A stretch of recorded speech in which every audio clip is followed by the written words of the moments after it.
started with footprints. It wasn't mine or anyone else's. They were just small, barefoot impressions in the snow leading from the woods to my front door. I brushed it off, assuming it was just a prank. But the next morning, they were back. They were in a circle all around the house like a predator stalking its prey.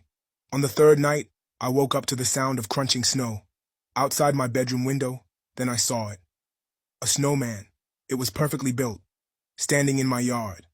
It had a crooked grin. Its arms were made of sticks. They were reaching toward the house. But I hadn't built this snowman.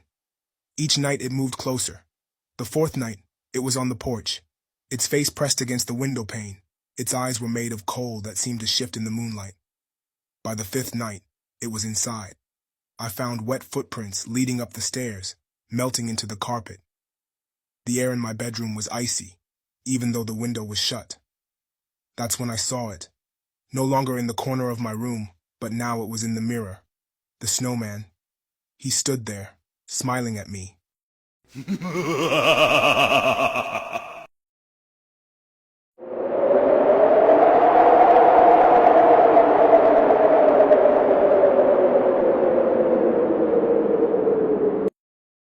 They said the storm would be the worst of the decade.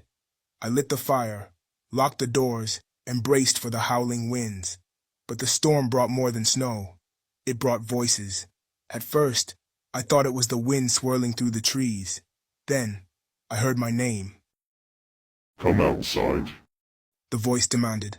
Peering through frosted windows, I saw shadows. They looked like moving figures wrapped in white, flickering like candlelight. Against my better judgment, I opened the door. The cold winds hit deep, and the figures became clearer. They were people, or what used to be people. Their hollow eyes stared at me. Their frozen faces twisted in silent screams. I slammed the door, but when I turned around, there was frost creeping up the walls. The whispers were now inside. The fire died suddenly, leaving me in darkness. When I turned back to the window, my own face stared at me from outside, smiling.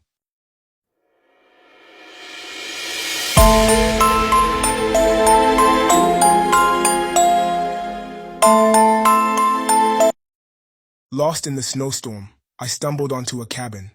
The windows glowed with warmth, promising safety. Desperate, I knocked.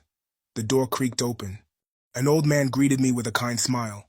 He offered food and shelter, and I accepted without hesitation. That night, I woke to strange sounds, almost like footsteps on the roof and whispers in the walls. The man sat in the corner, unmoving. His eyes were in a trance, fixed on the fire. He's here. He murmured. Before I could ask who, the temperature dropped.